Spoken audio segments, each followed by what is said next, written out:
تہ کے نیچے خون ہے شبیر کا۔ لا الہ کے پڑھنے والوں لا الہ سے پوچھ لو، لا الہ تو بچ گیا، گھر لٹ گیا شبیر کا۔ درود پڑھیں گے محمد علی محمد۔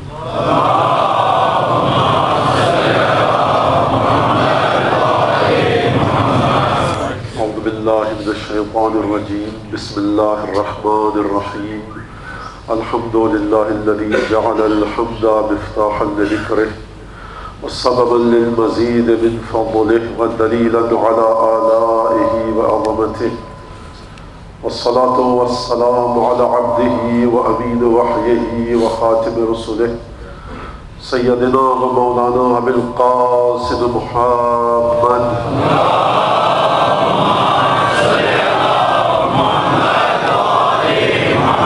وعلى أهل بيته الطيبين الطاهرين الذين أذهب الله عنهم الرجس وطهرهم تطهيرا.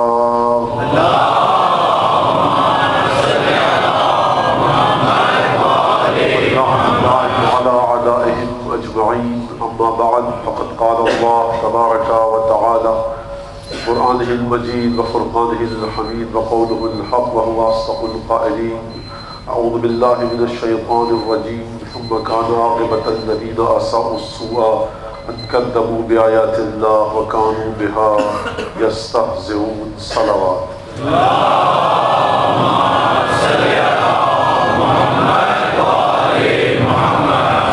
ایام عزا اختتام کی جانب رواں دواں ہیں۔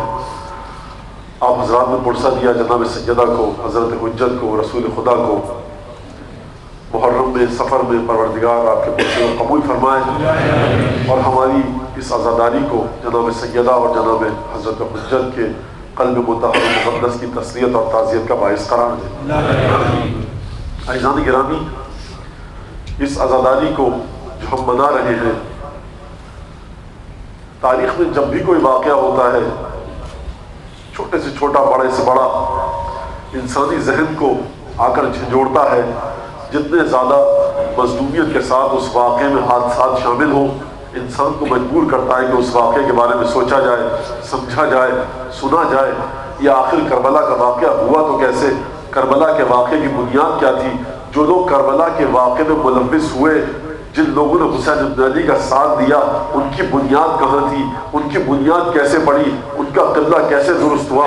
اور جو حسین ابن علی کی معرفت نہیں رکھتے تھے، کربلا کے میدان میں ہوا کیسے کہ رسول کی رحلت کے 50 برس بعد نواسہ رسول کے گلے کو کاٹ دیا گیا، ذبح کر دیا گیا؟ کیا ان لوگوں کو وہ واقعات یاد نہیں تھے کہ رسول خدا کی آنکھوں کے سامنے خود رسول خدا اپنے دوش پر حسین ابن علی کو بٹھاتے تھے؟ رسول خدا اپنی زبان چساتے تھے تو ہوا کیا؟ بس آیے کریمہ جو میں نے سرنامہ کلام میں پڑھی اس کی طرف آپ لوگوں کو لانا چاہتا ہوں۔ تو بنیاد سب سے پہلی کیا ہے؟ بنیاد یہ ہے کہ اپنے دل کو پاک رکھا جائے، اپنے دل کو پاک و پاکیزہ رکھا جائے۔ یہ وہی آیت ہے جو جناب زینب نے دربار یزید میں پڑھی، یہ وہی آیت ہے کہ جس میں پروردگار سورہ روم میں ارشاد فرما رہا ہے ثم كان عاقبة الذين اساءوا السوء ان كذبوا بآيات الله وكانوا بها يستهزئون۔ دیکھو تم یہ مت سمجھ لینا کہ کربلا کا واقعہ اس جیسے ملتے جلتے دوسرے واقعات جو انبیاء کے ساتھ ہوئے، اولیاء کے ساتھ ہوئے، اوصیاء کے ساتھ ہوئے، وہ 24 گھنٹے 48 گھنٹے کچھ دنوں پہلے کا واقعہ ہے۔ مسئلہ یہ ہے کہ جس شخص کو بھی تم دیکھو کہ ثم كان عاقبة الذين اساءوا السوء، جو شخص برائیوں میں پڑ گیا ہے، جو فسق و فجور میں پڑ گیا ہے، اس کی انتہا یہ ہوتی ہے، آخری مرحلہ اس کی زندگی کا یہ ہوتا ہے کہ ان كذبوا بآيات الله وكانوا بها يستهزئون۔ یہ آخر میں آ کر اللہ کی آیتوں کو ٹھکرا دیتا ہے، اللہ کی آیتوں سے منہ موڑ دیتا ہے۔ جب اللہ کی آیتوں سے منہ موڑ دیتا ہے تو یہ منہ موڑتا کیوں ہے؟ وَكَانُوا بِهَا يَسْتَهْزِئُونَ۔ یہ پچھلی زندگی سے، اپنی زندگی کے ابتدائی ایام سے، یہ ماضی بعید اور قریب سے مسلسل استہزاء کر رہا ہوتا ہے، تبصر اڑا رہا ہوتا ہے، خدا کی آیتوں کو بعد مسخرہ کے ساتھ اڑا رہا ہوتا ہے۔ آیت پہ آیت آتی ہے، یہ کہتا ہے کہ مذاق ہو رہا ہے، ناٹک ہے، یہ ہنسی ٹھٹول ہے، سمجھ میں نہیں آتا اس کے۔ اللہ کا ولی آیتوں پہ آیتیں لا رہا ہے، ثبوت پر ثبوت لا رہا ہے، معجزوں پر معجزے لا رہا ہے، اس کی سمجھ میں نہیں آتا۔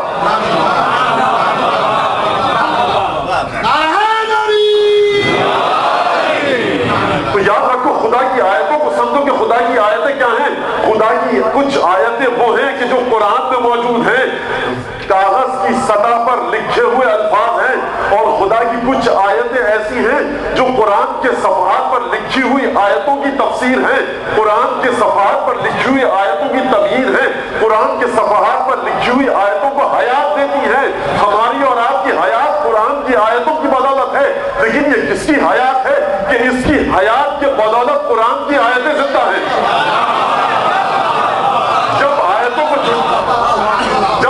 کو جھٹلانے کا مرحلہ یہاں پر پہنچ جائے گا کہ تم قرآن کی لکھی ہوئی آیتوں کو جھٹلاؤ، وہ ایک الگ بات ہے، وہ بھی گناہ ہے۔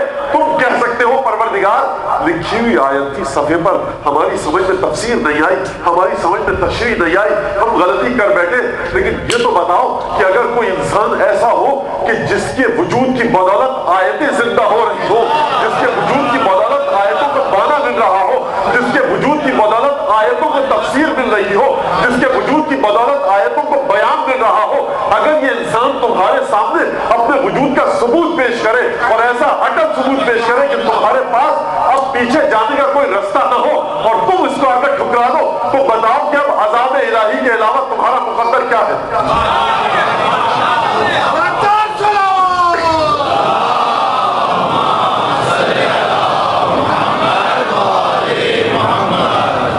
کربلا کا واقعہ کوئی 24 گھنٹے 48 گھنٹے یا 27 رجب سے اس کا سلسلہ نہیں چلا ہے۔ پروردگار عالم کی آیت ہے قرآن میں، ثم کان عاقبۃ الذین اساءوا السوء، وہ لوگ کہ جنہوں نے برا کام کیا ان کے نتیجے کا انجام یہ ہوتا ہے، آخر الامر انتہا یہ ہوتی ہے کہ ان کذبوا بآیات اللہ، وہ اللہ کی نشانیوں کو جھٹلا دیتے ہیں۔ عزیزان گرامی بہت توجہ کیجیے گا اس آیت پر۔ آیت کہہ رہی کہ اللہ کی نشانیاں، جس چیز کو خدا کہے ہماری نشانیاں، اس کا مطلب یہ ہے کہ خدا اس نشانی کے ذریعے حجت پوری کر چکا ہے۔ یہ وہ نشانی ہے کہ جس تک کوئی اگر آ جائے تو یہ بہانہ نہیں بنا سکتا پروردگار ہماری سمجھ میں نہیں آیا، حسین مسلسل اسی حجت کو پورا کر رہے ہیں۔ هل تعلمون ان بنت نبیکم غیری، کیا اس روئے زمین پر، اس قرہ خاکی پر تمہیں پتا ہے، جانتے ہو میرے علاوہ تمہارے نبی کا کوئی نواسا ہے؟ کسی کے میں جرت نہیں تھی کہے نہیں ہم نہیں جانتے یا ہاں ہم جانتے ہیں۔ زبانوں پر تالے پڑ گئے تھے، یہ تالے کیوں پڑے؟ تالے اس لیے پڑے کہ حسین خدا کی وہ آیت ہے، حسین خدا کی وہ نشانی ہے کہ جس کے بعد حجت پوری ہو گئی، تم اس آیت کے سامنے جھوٹ بھی نہیں بول سکتے۔ یہ ہوتی ہے حجت بالغہ۔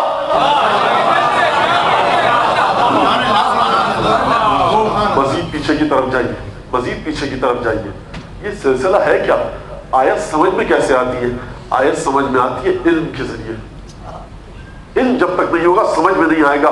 یہ علم ضروری ہے، اگر علم ضروری نہ ہوتا، علم و دانش ضروری نہ ہوتی تو مولائے کائنات ہمارے لیے نہج البلاغہ چھوڑ کر نہ جاتے، غرر الحکم چھوڑ کر نہ جاتے، اپنی احادیث چھوڑ کر نہ جاتے، صحیفہ سجادیہ چھوڑ کر نہ جاتے، اور ہمارا سلام ہو اس پاک عفیف با عصمت نیک ماں پر کہ جس نے شیخ عباس قطبی جیسے بیٹے کو جنم دیا۔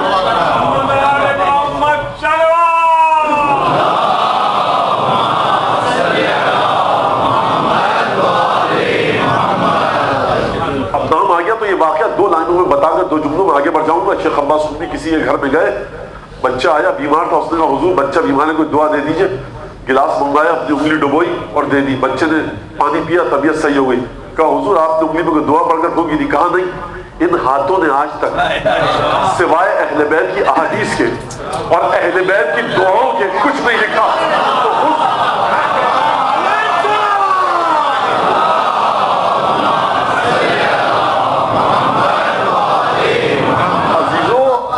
چھوڑیے مولا کائنات کے ذکر کو، سید الشہداء کو چھوڑیے، شیخ عباس قمی کی ایک چھوٹی سی انگلی کی کرامت کا جواب نہیں لا سکتا انسان۔ وہ قلم کے جو احادیث اہل بیت لکھے، وہ قلم کے جو اہل بیت کی دعائیں لکھے، اس میں اتنی طاقت اور اس طاقت کا علم ہونا۔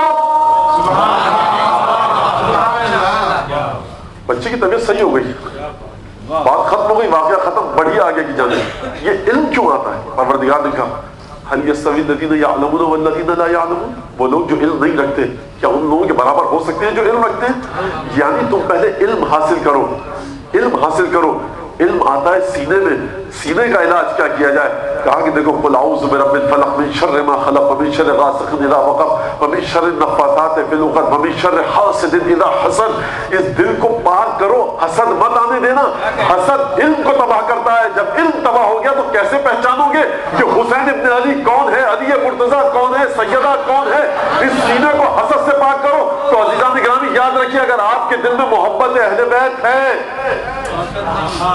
تو آگے کی طرف بڑھیے، اس دل کو پاک کیجئے، سینے کو پاک کیجئے۔ اس کا مطلب یہ ہے کہ سینے میں حسد نہیں ہے، وہ حسد کے جس کی وجہ سے پروردگار نے شیطان کو اپنی بارگاہ سے نکال پھینکا تھا۔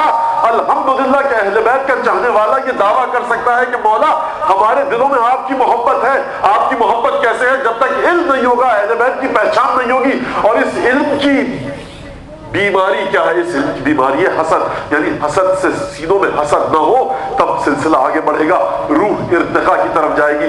اس روح اور ارتقاء کے لفظ کو یاد رکھیے گا۔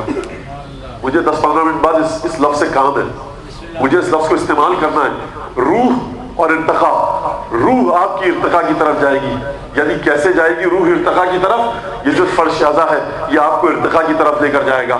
یہ جو سید الشہداء پر گریا ہے یہ آپ کو ارتقاء کی طرف لے کر جائے گا۔ یہ جو حسین ابن علی سے منسوب عمل کرتے ہیں اگر سچے دل سے ہو تو یہ آپ کو ارتقاء کی طرف لے کر جائے گا۔ نہ صرف آپ کو، آپ کی نسلوں کو ارتقاء کی طرف لے کر جائے گا، یہ آپ کی نسلوں کو روک کر رکھے گا کہ نسل حسین کا دروازے کی چوکھٹ چھوڑ کر کسی اور کے دروازے کی چوکھٹ پر نہ جائیں۔ یہ ہے ارتقاء، یہ روح ارتقاء آپ کے اندر آئے گی اگر علم ہو۔ دیکھو جن لوگوں کے پاس علم ہوتا ہے اور جن کے پاس علم نہیں ہوتا وہ کیسے برابر ہو سکتے ہیں؟ یرفع اللہ الذین آمنوا والذین اوتوا العلم درجات، پروردگار درجات کو بلند کرتا ہے تم میں سے ان لوگوں کے کہ جو ایمان لائے اور جن کو پروردگار نے علم دیا۔ یعنی درجات کی بلندی کی ضمانت ہے ایمان، درجات کی بلندی کی ضمانت ہے علم۔ ماشاءاللہ۔ یہ جب تک علم نہیں ہوگا بات آگے نہیں بڑھے گی۔ مجھے اس وقت جنگ خندق نہیں پڑھنی، ایک جملہ جو آپ سب جانتے ہیں عزیزان گرامی، کئی لوگوں نے کئی ضربتیں لگائی ہوں گی کئی کفار کے، لیکن یہ اس ایک ضربت میں کیا راز ہے کہ ایک ضربت پڑی عمرو ابن عبد کے سر پر، ختمی مرتبت نے فرمایا کہ علی کی ایک ضربت کائنات کے تمام لوگوں کی عبادت کے برابر ہے، نہیں افضل ہے۔ تو اس ضربت میں کیا تھا؟ اس ضربت میں تلوار کی گفتگو نہیں ہے، اس ہاتھ کی بھی نہیں ہے، اس روح کی گفتگو ہے جو اس ہاتھ کو قابو میں کر رہا ہے۔ اس روح کی حقیقت کیا ہے؟ اس روح کی حقیقت یہ ہے کہ یہ روح رسول خدا سے متصل ہے۔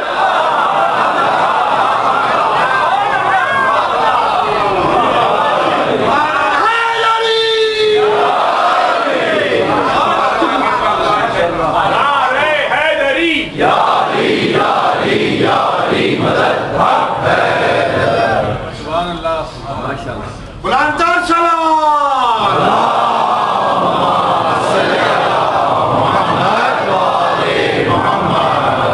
تو یہ کوئی نہ سمجھے کہ رسول خدا نے کیا جملہ کہہ دیا، علی بن ابی طالب کو کہاں بڑھا کر لے کر گئے۔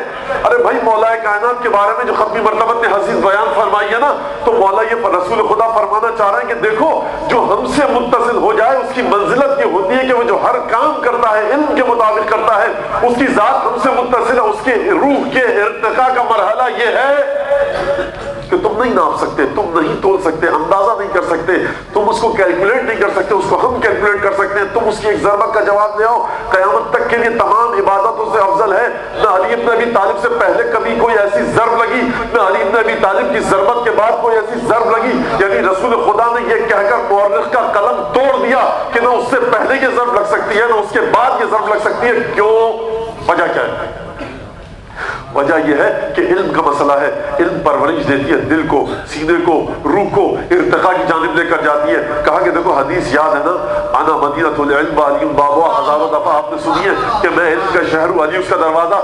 جو بھی عبادت کرنی ہوتی ہے اگر علم کے ساتھ ہو تب اس کی ارزش قدر و قیمت بڑھتی ہے۔ تم ایک ضربت کو دیکھ رہے ہو، میں علی بن ابی طالب کی روح کو دیکھ رہا ہوں۔ فرق تمہارا اور میرا یہ ہے کہ تم ظاہری چیزوں کو دیکھتے ہو، میں باطنی چیزوں کو دیکھتا ہوں۔ میں اس روح کو دیکھ رہا ہوں کہ جس نے یہ کام کیا، اس روح کا ارتقاء ایسا ہے کہ اس روح کے ارتقاء کو ازل سے ابد تک پھیلا دو، تم تب بھی اس کا مقابلہ نہیں کر سکتے. یہ علی بن ابی طالب کی روح ہے. کیوں؟ کیونکہ یہ علم الہی سے متصل ہے, یہ علم ربانی ہے. تو اس کا مطلب یہ ہے کہ یہ وہ ذات ہے کہ جو آیات قرآن کو زندگی عطا کرتی ہے. یہ وہ ذات ہے کہ اگر نہ ہوتی قرآن کی آیتوں کا وجود مزمحل ہو جاتا, ماند پڑ جاتا, لوگوں کی سمجھ میں نہیں آتا کہ حجت کیا ہے. اسی لیے رسول خدا نے کہا, اور آپ دعائے خطبہ میں جملہ سنتے ہیں, لولا انت یا علی لم یعرف المؤمنون بعدی. اے علی اگر تو نہ ہوتا میرے بعد مومنین کی نشانی گم ہو جاتی, مومنین پہچانے نہ جاتے. میں کہوں گا یا رسول اللہ یہ قرآن تو چھوڑ کر جا رہے ہیں نا, کہ قرآن میں اتنی طاقت نہیں کہ وہ مومنین کی پہچان کروا سکے. یہ علی کی ضرورت کیوں پڑی؟ یہ علی کی ضرورت کیوں پڑی؟ یہ علی کی ضرورت اس لیے پڑی کہ پروردگار نے یہ اعلان کیا تھا نا, لقد انزلنا رسلنا بالبینات, ہم نے اپنے رسولوں کو نازل کیا. لقد ارسلنا رسلنا بالبینات, ہم نے اپنے رسولوں کو کھلے معجزوں کے ساتھ نازل کیا, بھیجا. اچھا اب ذرا 2-3 منٹ مجھے دے دیجئے کہ میں ذرا بینات آپ سمجھ دیں. اور پھر کربلا کے ساتھ ظاہر سی بات ہے اربعین, اگر سید الشہداء کا ذکر نہ ہو تو یہ تو بہت بڑی گستاخی اور بے ادبی ہو جائے گی اور کوتاہی ہوگی. بینات کیا ہوتے ہیں؟ بین یعنی بین یعنی روشن, بینات جمع ہے بین کی. بینات یعنی کیا؟ کھلے ہوئے معجزے. رسول خدا نے چاند کو 2 ٹکڑے کیا, یہ کھلا ہوا معجزہ ہے. اشارہ کیا پتھر ہاتھوں پہ آئے, سنگریزوں نے کلمہ پڑھا, یہ کھلا ہوا معجزہ ہے. اشارہ کیا پیڑ چلتا ہوا آیا, مولا کائنات نے اس کا ذکر کیا نہج البلاغہ میں, پیڑ واپس چلتا ہوا چلا گیا, یہ کھلا ہوا معجزہ ہے. اور کتنے معجزے رسول خدا کے. یہ معجزے سمجھ میں آ گئی نا بات؟ اچھا یہ معجزات, یہ بینات. لقد ارسلنا رسلنا بالبینات, ہم نے اپنے سارے رسولوں کو کھلے ہوئے معجزوں کے ساتھ بھیجا. جب کھلے ہوئے معجزوں کے ساتھ پروردگار کو خود فرما رہا ہے, اس بات کو سمجھ لیجیے گا امت مسلمہ کی غلطی کہاں پر تھی, وہ ڈائیورژن کہاں پر آیا. وہ راستہ اس جو پکے راستے پر امت چل رہی تھی, یہ کچے راستے پر اتری کیسے؟ پروردگار فرما رہا ہے لقد ارسلنا رسلنا بالبینات, ہم نے اپنے رسولوں کو کھلے ہوئے معجزوں کے ساتھ بھیجا. اب اگر کھلے ہوئے معجزوں کے ساتھ بھیجا, واضح معجزات کے ساتھ بھیجا, تو پھر اب تو کسی چیز کی ضرورت نہیں ہے. جب آپ نے بھیج دیا واضح معجزوں کے ساتھ, تو پھر اور کوئی چیز آپ کیوں بھیج رہے؟ پروردگار کیوں بھیج رہا ہے جب تو نے لقد ارسلنا رسلنا بالبینات, تو نے بینات کے ساتھ بھیج دیا, کھلے ہوئے معجزے, کسی کو اس میں شک نہیں. رسول خدا نے پتھروں کو اشارہ کیا, آئے ہاتھوں پر کلمہ پڑھا, اس کو سب نے دیکھا, یہ معجزہ بینہ ہے. رسول خدا نے اشارہ کیا, چاند 2 ٹکڑے ہو گیا, یہ معجزہ بینہ ہے, سب نے دیکھا. رسول خدا نے اشارہ کیا, درخت چلتا ہوا آ گیا, یہ معجزہ بینہ ہے, سب نے دیکھا. جب یہ معجزہ بینہ ہے, سب نے دیکھا, تو آیت آگے کیوں بڑھی؟ آیت کا سلسلہ کلام آگے بڑھا اور آیت نے کہا دیکھو لقد ارسلنا رسلنا بالبینات, ہم نے اپنے رسولوں کو بینات کے ساتھ بھیجا, کھلے ہوئے معجزوں کے ساتھ بھیجا. لیکن نگاہ قدرت دیکھ رہی ہے کہ بشریت کے لیے کوئی ایسا انتظام کیا جائے کہ جس کی روح اتنی بلند ہو کہ ازل سے ابد تک اس کی روح کا ارتقا پھیل کر انسانیت کے لیے ہدایت کرتا رہے. یہ معجزے کافی نہیں ہے, یہ پتھروں پر کلمہ پڑھنا معجزہ ہے. ہم اس سے کوئی آگے کا معجزہ دکھانا چاہتے ہیں. یہ پیڑ کا آ جانا معجزہ ہے, لیکن ہم اس سے آگے کا کوئی معجزہ دکھانا چاہتے ہیں. یہ چاند کا 2 ٹکڑے ہو جانا محیر و نقول بات ہے, چاند کا 2 ٹکڑے ہو جانا معجزہ ہے, لیکن ہم اس سے آگے کی کوئی بات کرنا چاہتے ہیں. پروردگار نباتات, جمادات, کائنات پر رسول کی حکومت تو نے ثابت کر دیا, لیکن اب تو کون سا معجزہ دکھانا چاہتا ہے؟ کہا دیکھو اس معجزے کے بارے میں پریشان مت ہو, کہاں سے ڈھونڈے اس معجزے کو؟ کہا کہ دیکھو وَأَنزَلْنَا مَعَهُمُ الْكِتَابَ وَالْمِيزَانَ, ہم نے رسولوں کے ساتھ جب معجزوں کا عطا کیا نا, کھلے ہوئے معجزے, تو ان کے ساتھ کتاب کو بھی بھیجا, ترازو کو بھی بھیجا.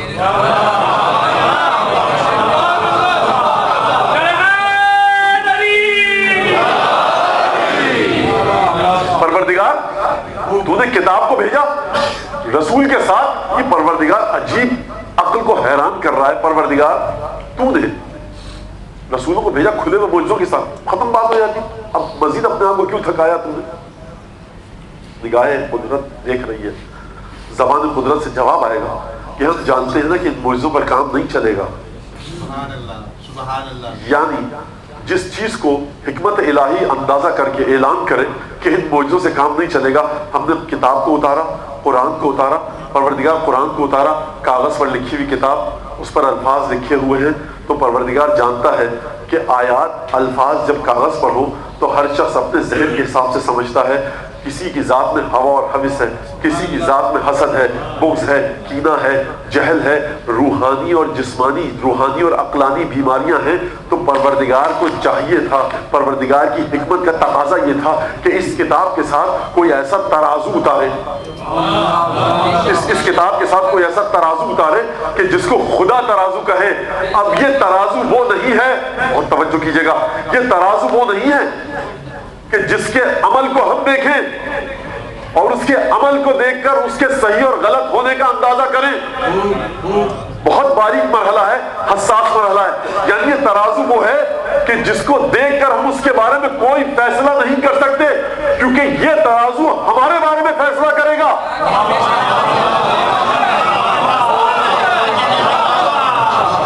ترازو جس محکمے سے بند کر آیا ہوتا ہے، اس محکمے کو دیکھنا پڑتا ہے کہ وہ محکمہ کتنا مستند ہے، کتنا آتھینٹک ہے۔ اگر سیل لگی ہوئی ہے آپ کے بانٹوں پر، میری عمر کے لوگ جانتے ہیں، اگر سیل آپ کے بانٹوں پر لگی ہوئی ہے، اب آپ یہ نہیں کہہ سکتے پہلے میں اس کو چیک کروں گا۔ وہ ترازو کہے گا حضور میں آپ کو تولوں گا، آپ کی کیا اوقات کہ آپ مجھے تولیں۔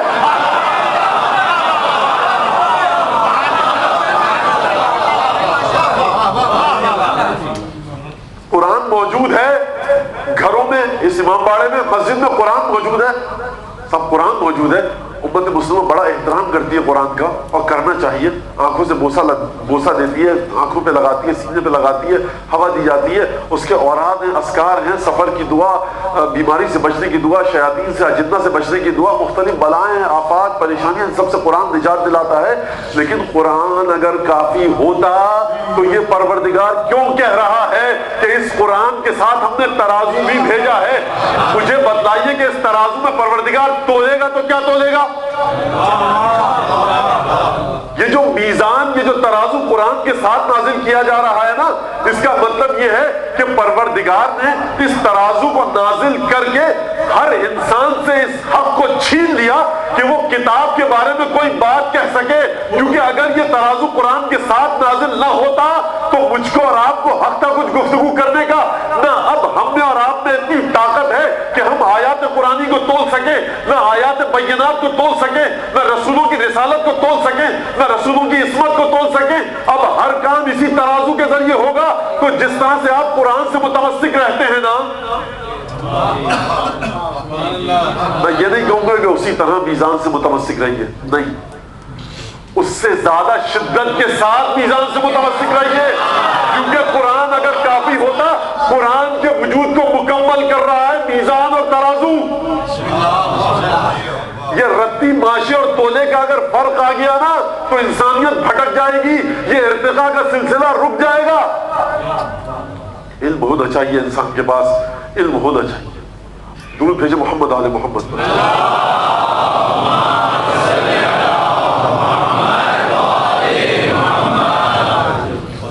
یہ علم انسان کو تشخیص کی طاقت دیتا ہے، علم انسان کو بتلاتا ہے کہ دیکھو سیدھا رستہ کیا ہے، غلط رستہ کیا ہے، کون سی آیت کو کس طرح سے اس کا معنی کرو، کس آیت کو کس طرح سے سمجھو، سیدھے رستے پر کیسے چلو۔ لیکن مسئلہ یہ ہے سارا کہ اس علم کی وراثت کو منتقل ہونا ہے۔ رسول پر کتاب نازل ہوئی، رسول پر جبرائیل نازل ہوئے، وحی کا سلسلہ رسول خدا پر بند ہو گیا۔ اب یہ جو سلسلہ آگے چلنا ہے یہ چلے گا کیسے؟ پروردگار فرما رہا ہے دیکھو ما تسقط من ورقۃ الا یعلمها، کوئی بھی پتا درخت سے نہیں گرتا مگر یہ خدا اس کو جانتا ہے۔ ولا حبۃ فی ظلمات الارض ولا رطب ولا یابس الا فی کتاب مبین، کہ دیکھو ہم نے کوئی خشک و تر ایسا نہیں چھوڑا کہ جو کتاب مبین میں نہ ہو۔ یہ کتاب مبین کس کے پاس ہے؟ یقیناً رسول کے سینے میں ہے۔ اب جا کر امت مسلمہ ڈھونڈے کہ رسول نے جس کو اپنا علم منتقل کیا وہی ترازو ہے، اسی کے ذریعے تمام کائنات کے اعمال تولے جائیں گے۔ اب خبردار کوئی شخص اعتراض نہ کرے کہ 25 سال گھر میں کیسے بیٹھے، فلاں جنگ کیوں کی، فلاں جنگ کیوں کی، کیونکہ عام آدمی کو علماء کو، ذاکرین کو، خطبہ کو آپ پہچانتے ہیں ان کے عمل کے ذریعے کہ کتنا عمل کر رہا ہے، کتنا متقی ہے، کتنا پاک ہے، کتنا پاکیزہ ہے۔ جو علم آپ کے پاس ہے اس کے ذریعے آپ اپنے علماء کو دیکھتے ہیں، چیک کرتے ہیں، ان کے پیچھے نماز پڑھتے ہیں۔ لیکن یہ میزان وہ ہے کہ آپ کو حق نہیں ہے کوئی اس کو چیک کرنے کا، اس کی جانچ پڑتال کرنے کا، کیونکہ اس کا وجود ہے آیات قرآن کی زندگی کا ضامن. اس کے عمل کو دیکھ کے آپ اپنے عمل کی تصحیح کیجیے. بچے موجود ہیں یہاں پر، بچوں کے لیے مثال دینے دیجیے تھوڑی دیر کے لیے. ایک لائن ہے آپ نے کاغذ پر کھینچی، ٹیڑھی ہے سیدھی ہے. کیسے چیک کیا جاتا ہے؟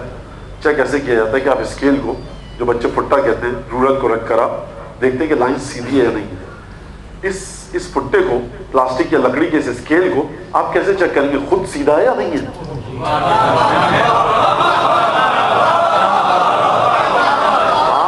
آپ اس کو چیک کر ہی نہیں سکتے، کیونکہ جس کارخانے سے بن کر آیا ہے اس کی مہر موجود ہے کہ دیکھو یہ اسکیل، یہ پھٹا سیدھا ہے. خبردار تم اس کی جانچ پڑتال مت کرو، اپنی کاغذ کی لکیروں کو اس کے ذریعے جا کر چیک کرو.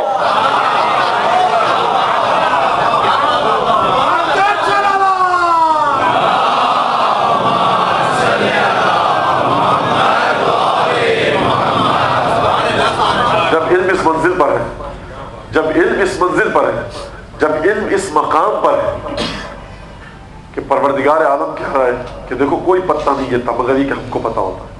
وَلَا رَدٍ وَلَا يَابِسٍ إِلَّا فِي كِتَابٍ مُبِينٍ. کتاب مبین کے اندر ہے اس کا علم، یہ سارے کا سارا علم. تو یہ مرحلہ جب یہاں پر آ گیا، علم کی بات ہو رہی ہے نا، علم کے بعد ہمیں روح ارتقاء تک پہنچنا، پھر کربلا تک آنا. تو عزیزان گرامی، مولا کائنات نہج البلاغہ میں ایک خطبہ ہے، اس میں ارشاد فرماتے ہیں کہ میں حرا میں، غار حرا میں رسول خدا کے ساتھ تھا، اور میں نے شیطان کی چیخ، خلاصہ کر کے بتا رہا ہوں، شیطان کی چیخ کی آواز سنی. تو میں نے رسول خدا سے پوچھا کہ ما هذه الرنہ، یہ چیخ کی آواز کیسی ہے؟ رسول خدا نے فرمایا هذه الرنۃ الشیطان لقد آیس من عبادته. آج کے دن شیطان اپنی عبادت سے مایوس ہو گیا. اور پھر رسول فرماتے ہیں مولا کائنات واللہ لقد كنت بحرا حين نزول الوحی الیہ، جب پہلی وحی آئی میں رسول خدا کے ساتھ غار میں موجود تھا. یہ وحی جب آتی ہے تو نئے دروازے کھلتے ہیں. مجھے سمجھ میں نہیں آتا کہ رسول خدا اس 13 برس کے بچے کو غار میں لے جا کر کیا تعلیم دیتے ہوں گے. اس 13 برس کے بچے کی روح میں اتنی وسعت ہے کہ 1,23,999 انبیاء کی تعلیمات کا نچوڑ اس بچے کی ذات میں سما سکتا ہے. اس وقت پر یہ جملہ کہا رسول خدا نے، جب میں نے کہا، رسول خدا نے کہا شیطان کی چیخ کی آواز ہے، اور کہا یا علی یاد رکھو انک تسمع ما اسمع وترى ما ارى. علی یاد رکھنا جو میں سنتا ہوں وہی تو سنتا ہے، جو میں دیکھتا ہوں وہی تو دیکھتا ہے. یعنی مطلب یہ کہ علم غیب کا سلسلہ، علم ربانی کا سلسلہ، علم الہی کا سلسلہ اب رسول پر رکے گا نہیں، رسول تک آئے گا تو رسول سے آگے ایک سلسلہ چلے گا علم کا، جو علی ابن ابی طالب کے پاس آئے گا. اور اسی وجہ سے تو جوش ملی آبادی نے اپنے مرثیے میں یہ بند کہا، عجیب بند. ایک درود بھیجیے محمد آل محمد پر تاکہ میں آپ کو بتاؤں.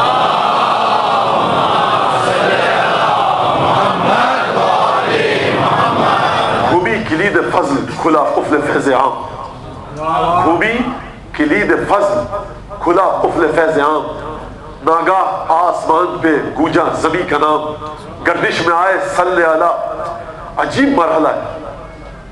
پڑھتے ہوئے درود بڑھے انبیاء تمام، کعبے کے گرد ایک کرن گھومنے لگی، روح محمد عربی جھومنے لگی. یہ کعبے کے گرد کس کی ولادت ہونے والی ہے؟ یہ کعبے میں کون جا رہا ہے؟ شاعر کہہ رہا ہے، جوش ملی آبادی فرما رہے ہیں کہ کعبے کے گرد ایک کرن گھومنے لگی، روح محمد عربی جھومنے لگی. گردش میں آئے نعرہ صلی اللہ کے جام، پڑھتے ہوئے درود بڑھے انبیاء تمام. یہ کون آ رہا ہے؟ یہ انبیاء درود پڑھ کیوں رہے ہیں؟ انبیاء کو اس آنے والے میں کوئی ایسی حقیقت نظر آ رہی ہے کہ اب یہ 1,24,000 انبیاء کی نبوت کو بچائے گا، 1,24,000 انبیاء کے پیغام کو بچائے گا. کعبے کے گرد ایک کرن گھومنے لگی، روح محمد عربی جھومنے لگی. عرفان کائنات کی چٹکی کلی کلی، باد مراد ناز سے مچھلی گلی گلی. ایک درود بھیجے جوش ملی آبادی کی سال ثواب کے لیے.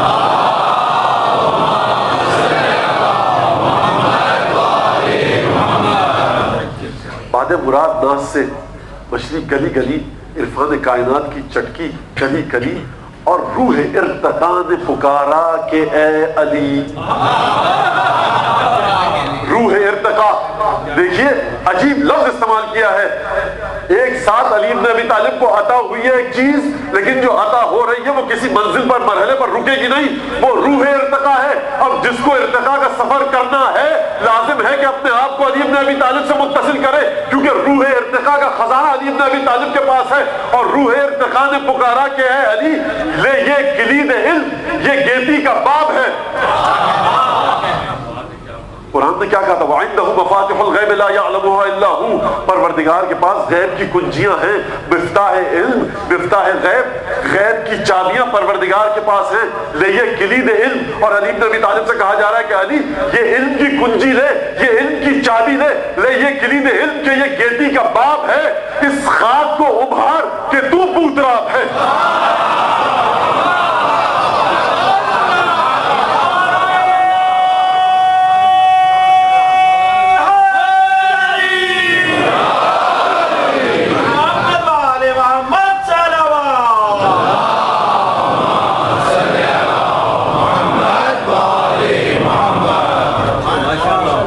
اچھا اب اس شعر پہ دو جملے اور سن لیجیے، اس کی تشریح میں میرے نوجوان بچے دوست بیٹھے سننے والے، ان کے لیے بزرگوں کے لیے تو میں کیا کہوں، گستاخی، وہ جانتے ہیں اس شعر کا مطلب۔ مٹی کی عادت کیا ہے؟ مٹی کا جب مقابلہ ہوا تھا شیطان کے ساتھ تو اس نے کیا کہا تھا؟ اسجد لمن خلقت طینا، اس کے لیے سجدہ کروں جسے مٹی سے بنایا ہے۔ لیکن پروردگار دیکھ رہا تھا کہ کوئی آنے والا ہے جو اس مٹی کو عرش تک لے کر جائے گا، اس مٹی کو ارتقا بخشے گا۔ پروردگار نے ملائکہ کے سامنے کیا کہا تھا؟ انی عالم ما لا تعلمون، جو میں جانتا ہوں وہ تم نہیں جانتے، تمہارا علم ہی سے عبادت کر رہے ہو، لیکن مجھے تمہاری عبادت درکار نہیں ہے۔ اس انسان کے لیے مجھے کوئی ایسی چیز خلق کرنی ہے، کوئی ایسا ترازو بنانا ہے، کوئی ایسا وجود دینا ہے کہ انسان کی نسلیں گزرتی رہیں، لیکن ایک ایسی نسل ہو کہ جس کی ذات میں اتنی طاقت ہو کہ جو ارتقا بھی، جو ترقی بھی اس روئے زمین پر نہیں، اس عالم وجود میں جو ارتقا ہو اسی ترازو کے ذریعے ہو۔ یہ مٹی میں مجھے کوئی ایسی خصوصیت دکھ رہی ہے، آگ جو لمن خلقت طینا، اس کو سجدہ کروں جس کو تو نے مٹی سے بنایا ہے، اسے مٹی سے مجھے آگ سے بنایا ہے۔ آگ میں روشنی ہوتی ہے، آگ میں حرارت ہوتی ہے، آگ زندگی کا نام ہے، مٹی میں تاریکی ہے، مٹی میں جمود ہے، مٹی میں حیات نہیں ہے، مٹی مردہ ہے۔ پروردگار نے کہا ہوگا یقیناً، اور یہ آیات ہیں اس طرف نہیں جانا کہ دیکھ تو مٹی کو دیکھ رہا ہے، ہماری قدرت کو دیکھ، ہم نے کچھ سوچ کر اس میں رکھا ہے۔ تو علی بن ابی طالب کو رسول خدا نے لقب دیا بوتراب، یعنی مٹی کا باپ، جو پرورش کرے گا مٹی کی۔ انسان جو مٹی سے بنے ہیں، اب ان کو اگر انسانی صفات تک لے کر جائے گا، فرشتوں سے آگے کے مقامات طے کروائے گا، اور اس انداز سے طے کروائے گا کہ دیکھو اب وحی آئے گی، جبرائیل آ کر کہیں گے رسول خدا سے، جبرائیل آ کر یہ پیغام لائیں گے کہ دیکھو ان الجنت تشتاق سلمان، یہ جنت سلمان سے ملنے کی مشتاق ہے۔ یہ کیسے سلمان اس مقام پر پہنچے؟ یہ ارتقا کی روح سے متصل ہوئے۔ جب تک علی ابن ابی طالب سے کوئی متصل نہ ہو، ہم سب جنت کے مشتاق، جنت سلمان کی مشتاق۔ یعنی مرحلہ یہ ہے کہ اگر انسان ولایت علی ابن ابی طالب تک پہنچ جائے، متصل ہو جائے، اپنی روح کو فنا کر دے علی ابن ابی طالب کے وجود میں، اپنی اخلاق کو فنا کر دے علی ابن ابی طالب کے ارادے میں، جو علی ابن ابی طالب کہے وہ کرے، جو علی ابن ابی طالب جیسا سوچے ویسا ہی یہ سوچے، اپنے شعور کو، افکار کو نہج البلاغہ کے تابع کر دے، اپنی ہوا اور حوث کو ختم کر کے علی ابن ابی طالب کا ہو جائے، تو ارتقا کا مرحلہ یہ ہے کہ اب آپ کو جنت کی آرزو نہیں ہوگی، جنت کو آپ کی آرزو ہوگی۔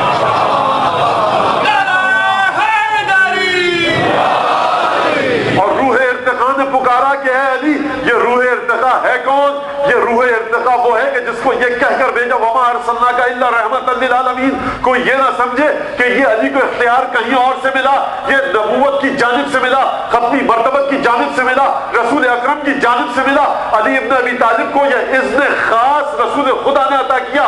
روح ارتقا ہے رسول خدا ختمی مرتبت، اور روح ارتقا نے پکارا کہ اے علی لے یہ کلید علم، یہ گیتی کا باب ہے، اب سارے کے سارے علم کی کنجیاں تجھے دے دی، اب کائنات کے رازوں کو تو کھول۔ ابھی جو مٹی ہے نا، جو شیطان جس کو کہہ رہا تھا کہ اس میں اندھیرا ہے، اس میں تاریکی ہے، اس میں جمود ہے، اس کی کوئی حیثیت نہیں، اب تو اس مٹی کو ابھارے گا اور شیطان کے سامنے ہماری لاج کو تو رکھے گا۔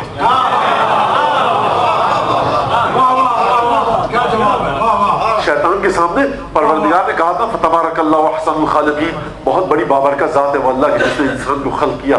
تو عزیزان گرامی، یہ وہ مرحلہ ہے، شیطان کے سامنے، فرشتوں کے سامنے خدا کی بات رہ گئی. کس نے رکھا؟ کس نے اس بات کا خیال کیا؟ اگر نہ ہوتے فاطمہ کے بچے، اگر نہ ہوتی اولاد فاطمہ، اور ذرا پیچھے جاؤ، اگر نہ ہوتی جناب خدیجہ ام المومنین خدیجہ الکبریٰ، فاطمہ نہ ہوتی، فاطمہ نہ ہوتی، حسنین نہ ہوتے، زینب الکبریٰ نہ ہوتی. اس ارتقاء تک پہنچنا ہے. کربلا نام ہے ارتقاء روح کا. کربلا تک آ جاؤ، ارتقاء روح تک آ جاؤ گے. کربلا تک آ جاؤ، جنت تمہاری مشتاق ہوگی. لیکن سلمان بننا پڑے گا، سلمان کے مرحلے تک پہنچنا پڑے گا. جب شام غریبہ میں خیمے چل گئے، دیکھیے سامرہ میں، اب دیکھیے ہمارا فاصلہ کتنا، بہت فاصلہ ہے ہمارا اپنے علماء سے، مہاراج سے بہت دور ہے. آیت اللہ علیہ مرزا محمد حسن شیرازی جو حضرت حجت کی خدمت میں کئی دفعہ پہنچے، ایک دفعہ تو میں نے خود پڑھا کتاب میں کہ پہنچے ان کے دربار میں. جو لوگ مشہد جا چکے ہیں ان کے دفتر میں، ان کے مشہد میں جو لوگ جا چکے ہیں، کوچہ سرشور ہے، کوچہ سرشور میں آیت اللہ مروارید نام کے عالم رہتے تھے. ان کا انتقال ہو گیا، کافی ضعیف عمر تھے. ان کے دادا مجلس پڑھ رہے تھے سامرہ میں، محمد حسن شیرازی کے دفتر میں، گھر میں مجلس ہو رہی تھی. ہمارے جہاں بھی علماء بیٹھتے ہیں اپنے گھر کے ساتھ ایک امام باڑہ بنواتے ہیں.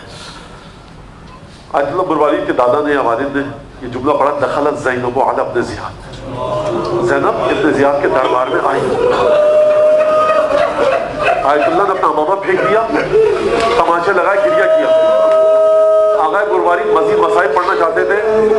مرحوم شیرازی نے اشارہ کیا کہ بس رک جاؤ، اس کے بعد اب باقی کیا رہا. زنا زادہ شرابی کے دربار میں فاطمہ کی بیٹی آئے.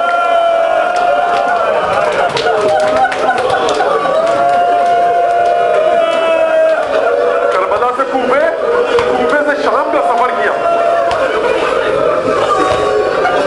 امام باقر فرماتے ہیں میں نے اپنے بابا سے پوچھا، ذرا یہ بتائیے کہ آپ کو کربلا سے کوفے اور کوفے سے شام کیسے لے جایا گیا؟ کہا کہ حملت علی بعیر بغیر غطاء، مجھے ایک ایسے اونٹ پر بٹھایا گیا جس کے کوہان پر کوئی کپڑا نہیں پڑا تھا.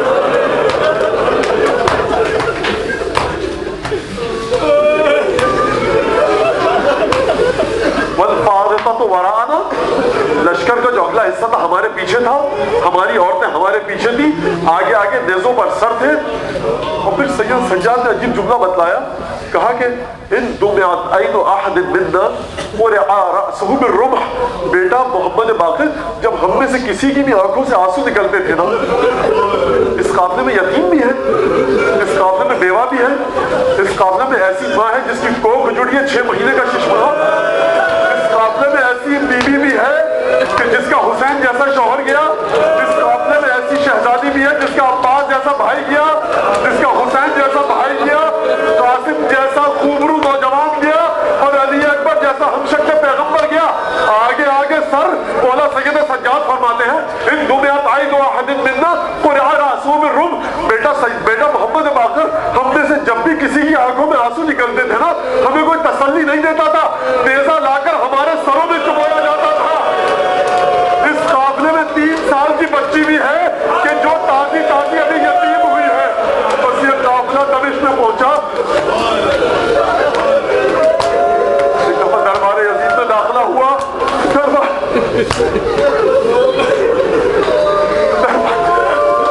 دربار عظیم میں داخلہ ہوا، رسیوں سے گلے بندھے ہوئے ہیں.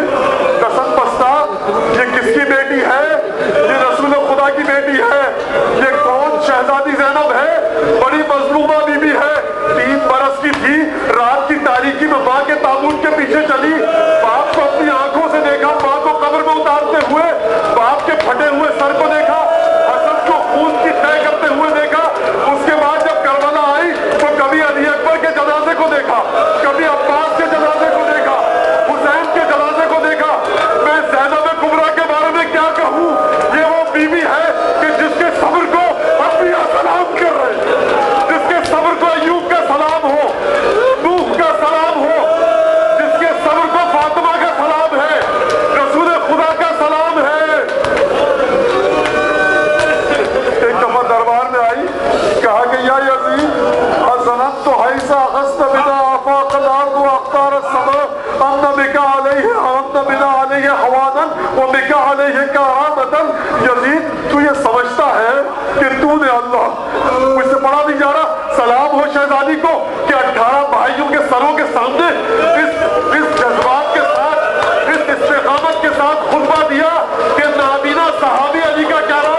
من العدل تقديرك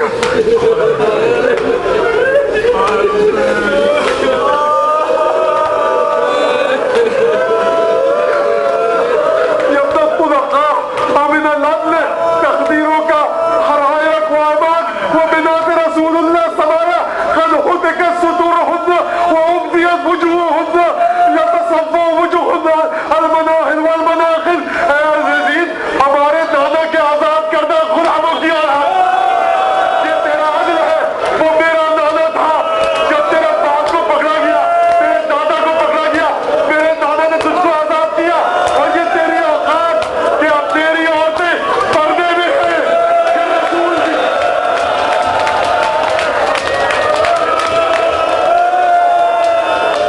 یہ رسول کی بیٹی ہے تو شراب پیا ہے.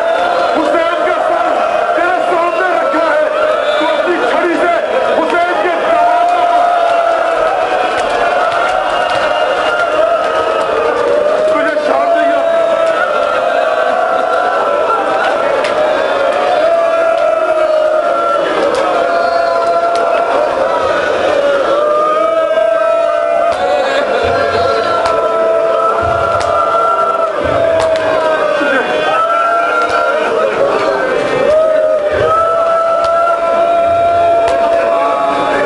نہیں آتی؟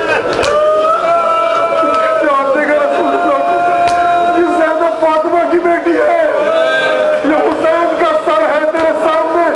شراب پی کے شطرنج کھیلنا ہے تیرے یہ ہو. یزید سن وما فرائت الا جدک وما یزید تو نے اپنی کھال کو دوچا ہے. لقد نقعت القرح واستعصلت شعفہ. یزید تیرا کوئی پرانا زخم کھل چکا ہے کہ تو اپنے کینے کو نکالنا ہے. یزید یاد رکھ انی لا استحقر قدرک. تو اس قابل نہیں ہے کہ میں تجھ سے گفتگو کروں. تو اس قابل نہیں ہے کہ میں تجھ سے گفتگو کروں. یہ وہ زبان ہے جس کو رسول چوستے تھے. میں اس زبان سے تجھ سے گفتگو کروں. کوئی تیرا پرانا زخم کھلا ہے. یزید اگر تیرا دل ٹھنڈا ہو جائے تو ہو جائے. میں تجھ سے بات نہیں کرنا چاہتی لیکن کیا کروں میرے سینے میں ایک لارا ابل رہا ہے. میرے بھائیوں کے سر سامنے ہے. عباس جیسا بھائی حسین جیسا بھائی. یزید آزادی کا حکم دیا گیا. آزادی کا حکم دیا گیا. لوہار کو بلایا گیا. توق و زنجیر کو کاٹ دیا جائے. توق کو کاٹا گیا. زنجیروں کو کاٹا گیا. ہتھکڑیوں کو کاٹا گیا. اب جو لوہار نے دیکھا کہ سید سجاد کا گوشت کٹ چکا تھا خون بہہ رہا تھا گوشت کی سفیدی زخموں سے جھلک رہی تھی بس ایک دفعہ حکم دیا گیا کہ جاؤ واپس لے کر جاؤ ہم نے تمہیں آزاد کیا. بس اب یہ قافلہ چلا. جب یہ قافلہ چلا تو میر حدیث نے ایک عجیب بند دیا. جب مدینے سے زینب چلی دیکھیے جب ایک سی صورتحال ہو نا انسان کو اپنے عزیز یاد آتے ہیں. جب آپ گھر سے جا رہے ہو ماں باپ کا کسی کے انتقال ہو چکا ہو جا رہا ہے تو سب مسافرت کرتے ہیں. ہمارا ماں آتی تھی ماں نہیں ماں یاد آتی دل خراب ہے. فرماتے بھی پہنچی جوئی خیمے کے پہنچی جوئی ناقے کے قریب دختر حیدر خود ہاتھ پکڑنے کو بڑھے سبت پہن ذات سنبھالے ہوئے خود گوشہ چادر کہ پردہ محمل کو اٹھائے علی اکبر. فرزند کمر بستہ چپو راز کھڑے تھے. نالین اٹھا لینے کو عباس کھڑے تھے. حسین نے ہاتھ مدینے سے جب چلی دی ہے شہزادی حسین نے ہاتھ پکڑ کے محمل میں بٹھایا. نالین عباس نے اٹھائی. محمل کا پردہ علی اکبر نے اٹھایا.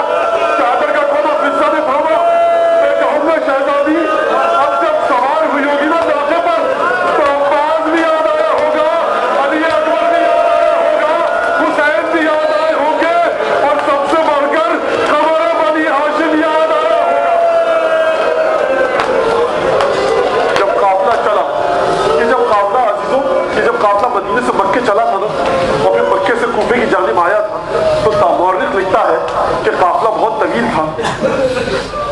قافلہ بہت طویل تھا. جب مسلم کی شہادت کی خبر ملی حسین کو تو لوگ چھوڑ کر ساتھ چلے گئے. اب یہ قافلہ مختصر رہ گیا. تو جب قافلہ بڑا طویل تھا تو مورخ لکھتے ہیں کہ ابوالفضل عباس کبھی گھوڑے کو ایڑ لگا کر آگے بڑھتے تھے کبھی گھوڑے کو ایڑ لگا کر واپس پیچھے آتے تھے. پوچھتے تھے کہ شہزادی کوئی کام تو نہیں کہیں پر پڑا پڑتا زینب کا خیمہ فاطمہ کی بیٹی ہے. عباس اگر نہیں پوچھیں گے تو کون پوچھے گا.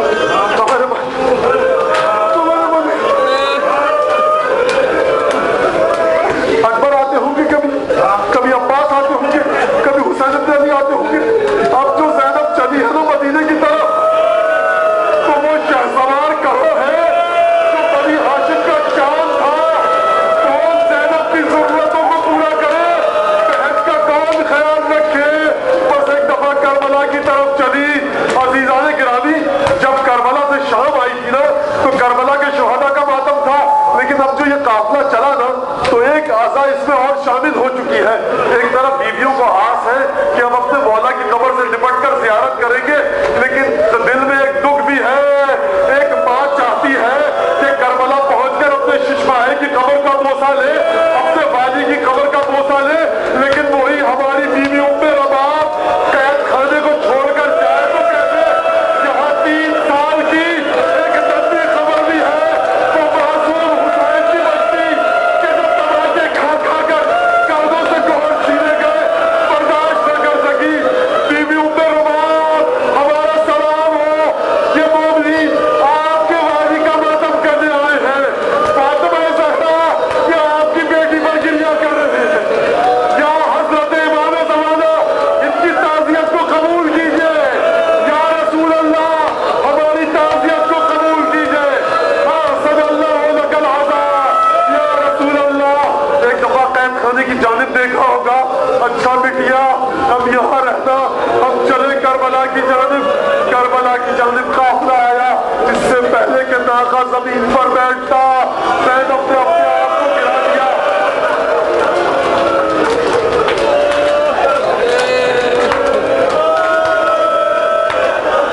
یہ سبب کیا تھا اپنے آپ کو زمین پر گرانے کا؟ ابھی ناقہ بیٹھ ہی رہا تھا، شہزادی نے اپنے آپ کو گرا دیا. یہ سبب کیا تھا؟ سبب یہ تھا کہ بھیا حسین جہاں تیرے جسم میں اتنے تیر پیوست ہوئے تو گھوڑے سے زمین پر آیا تو عباس تھا علی اکبر وہاں بہن کیسے ناقے کے بیٹھنے کا انتظار کرے. بس ایک دفعہ قبر تک چلتی ہوئی گئی. اب وہ باتیں کی جب کوئی عزیز رشتہ دار ملتا ہے اور اگر خصوصاً بھائی ہو، بھائی ملے تو بھی حسین جیسا بھائی. اب یہ بہن کیا کرے؟ یہ کیا کرے بہن؟ عاشور کے منظر یاد آ رہے ہیں نا. تھوڑی دور عباس کی لاش ہے، یہیں پر علی اکبر ہے. بس اپنے بھائی کی خبر پر اپنے آپ کو گرا لیا اور بہن نے بیان کرنا شروع کیے. یہ زبان حال زینب ہے، یہ جناب زینب کے دل کے جذبات کی ترجمانی میرے الفاظ میں ہے. بھیا تیری زیارت کو بہن آ گئی ہے. بھیا تم نے کہا تھا تیرے بچوں کا بڑا خیال رکھنا. جب بھی کوئی تعزیہ میں بانٹتا تھا زینب اپنی پشت آگے لے آتی. جب بھی کوئی پانی دیتا مجھے پہلے بچوں کو پلاتی. بھیا تیرے بچوں کا میرا خیال رکھا. لیکن بھیا یہ زینب بہت شرمندہ ہے. تیری ایک نشانی کو اپنے سامنے چھوڑ کر آ گئی. اور بھیا اگر موقع مناسب ہوتا تو میں تجھے اپنے بدن پر تعزیتوں کے نشان دکھاتا. اب یہ قافلہ چلا کربلا سے مدینے کی جانب چلا. مدینے کی جانب چلا. جانتے ہیں حسین پر نوحے کی فضیلت کیا ہے؟ جانتے ہیں حسین کے نوحے کے لیے شیر کہنے کی فضیلت کیا ہے؟ کہا بشیر ہمیں مدینے سے باہر روک دے، ہمیں مدینے سے باہر روک دے. بشیر کیا تو شعر کہنا جانتا ہے؟ کہا کہ ہاں. کہا جا کر مدینے میں منادی کروا دے. وہ قافلہ آ گیا. دیکھیے میں اس شہزادے کے مسائل پر اپنے آج کے بیان کو ختم کرنا چاہتا ہوں. آپ سمجھ جائیں گے میں کہاں تک لے کے جانا چاہتا ہوں. ایک دفعہ لوگ ملنے آئے. میں آپ کی عزاداری میں سیدھا زدی میں زیادہ مخل نہیں ہونا چاہتا. خدا آپ کو اجر دے. تابوت اٹھے گا بنانے والوں کا، جس نے بھی یہاں پہ فرش ایسا بچھایا ان سب کو خدا جناب سیدنا رسول اللہ حضرت حجت اجر جدید عطا فرمائے. آپ سب کی نسلوں میں قیامت تک کے لیے ولایت بنجتن اور آل محمد باقی رہے. کا جا کر منادی کروا دے. بیویاں آئیں، محمد حنفی آئے. واقعات آپ کو بتائیں، اب اس سے زیادہ میں پڑھ نہیں سکتا. بس گریہ ہوا، بھوکا ہوا. ایک ایسی بیوی بھی آئی کہ جس کے بیٹے کو حسین نے کربلا میں علم دیا تھا. بشیر سے پوچھا کیا میرے مولا کا قافلہ آ گیا؟ میرے مولا حسین کا کیا ہوا؟ کہا کہ بیوی تیرا بیٹا، ایک ایک کر کے بیٹوں کا نام لیا. کہاں مر گئے؟ کہا کہ میرے بیٹے اور جو آسمان کے نیچے سب حسین پر قربان. کہا بیوی تیرا عباس بھی مر گیا. کہا کیسے مرا؟ کہا کہ ظالمن اس کے سر پر گرز مارا جس سے وہ گھوڑے سے زمین پر گرا اور وہ شہید ہو گیا. اب یہاں پر بی بی ام المؤمنین متحیر ہے. ایک مرثیہ کہا بیوی نے. مرثیہ کا جملہ یہ ہے بیٹا عباس وَلَيْتَ كَمَا كَانَ أُخْبِرُ. بیٹا عباس کیا یہ بات صحیح ہے کہ تیرے سر پر گرز کا وار کیا گیا؟ بیٹا عباس مجھے یہ بتا کہ جب تیرے سر پر گرز کا وار کیا گیا تو